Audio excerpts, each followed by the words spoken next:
Hello everyone, welcome back to Byloom academy.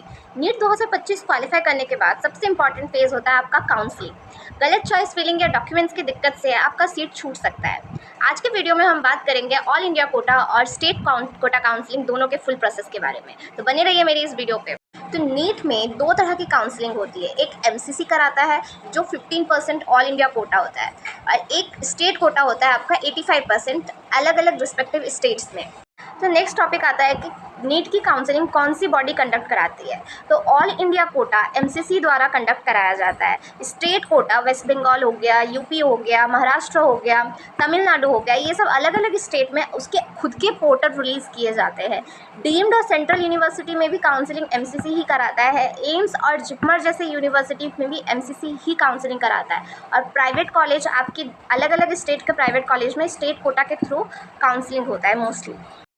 अब counselling में कौन कौन से डॉक्यूमेंट्स की ज़रूरत होती है, इसका एक डिटेल वीडियो मैंने ऑलरेडी अपलोड कर दिया है। मैं यहाँ पे फिर भी कुछ बता देती हूँ कि सबसे इम्पॉर्टेंट जो डॉक्यूमेंट है वो है नीट का एडमिट कार्ड, नीट का रैंक कार्ड, क्लास 10th और 12th का मार्कशीट, कास्ट सर्टिफिकेट अगर आपका है तो, और रिसेंटली ही चाहिए कास्ट सर्टिफिकेट। डोमिसाइल सर्टिफिकेट चाहिए, आपका स्टेट काउंसलिंग में डोमिसाइल का ज़रूरत पड़ेगा।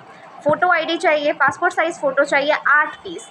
PWD, EWS, OBS, NCL का सर्टिफिकेट अगर आपके पास है तो वो भी रिसेंट वाला ही चाहिए। अब काउंसलिंग के कितने राउंड्स होते हैं, तो फर्स्ट राउंड होता है।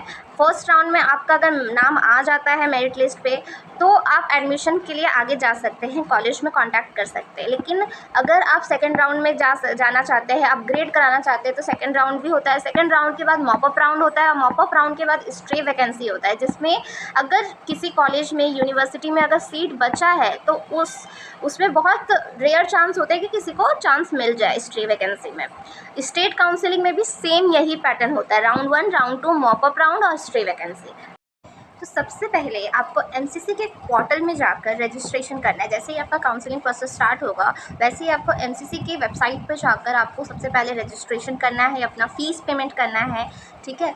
उसके बाद आपको चॉइस फिलिंग का ऑप्शन दिया जाएगा। उसके बाद आपको चॉइस फिलिंग करना है, आपको जो भी कॉलेजेस आपके सिलेक्टेड है उसे आपको उस लिस्ट में डालना है। फिर चॉइस लॉक भी करना है।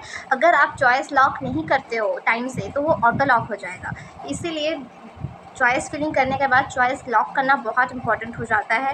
इतनी सी भी मिस्टेक नहीं करनी है। और चॉइस फिलिंग बहुत ही ट्रिकिएस्ट पार्ट होता है, इसे बहुत ध्यान से करना है। पहले जितने हो सके अपने रैंक के अकॉर्डिंग, मार्क्स के अकॉर्डिंग चॉइस फिलिंग करोगे। 10 कॉलेज गवर्नमेंट के दो जो बहुत अच्छे हैं स्टार्टिंग के, बीच में 10 ऐसे कॉलेज दो जिसमें आपका सिलेक्शन हो ही जाए आपके मार्क्स के अकॉर्डिंग। पिछले साल के डेटा के अकॉर्डिंग आप बीच में 10 कॉलेज ऐसे दो जिसमें आपका सिलेक्शन हो जाए, और लास्ट के 10 कॉलेज आप अपने अकॉर्डिंग दे सकते हो जिसमें बहुत कम कट ऑफ में एडमिशन हो जाता है, ठीक है। तो इस तरह से आपको चॉइस फिलिंग करनी है, कॉलेज को सिलेक्ट करना है। ये बहुत ट्रिकी पार्ट है, हो सके तो अभी से स्टार्ट कर दो ये प्रोसेस, ठीक है। अब लास्ट बट नॉट लीस्ट, आपको काउंसलिंग के पूरे प्रोसेस में कौन कौन से मिस्टेक्स को अवॉइड करना है, क्योंकि बच्चे जनरली खुद से काउंसलिंग करना प्रेफर करते हैं। और खुद से काउंसलिंग करते वक्त क्या होता है, बच्चे बहुत ज़्यादा गलती कर देते हैं, कुछ छोटी छोटी मिस्टेक्स हो जाती है। तो आपको उन गलतियों को ध्यान देना है ताकि आपसे वो गलती ना हो और आपका सीट छूट ना जाए आपसे। इसीलिए आपको ध्यान रखना है कि आप कोई भी रॉन्ग डॉक्यूमेंट्स अपलोड ना करें।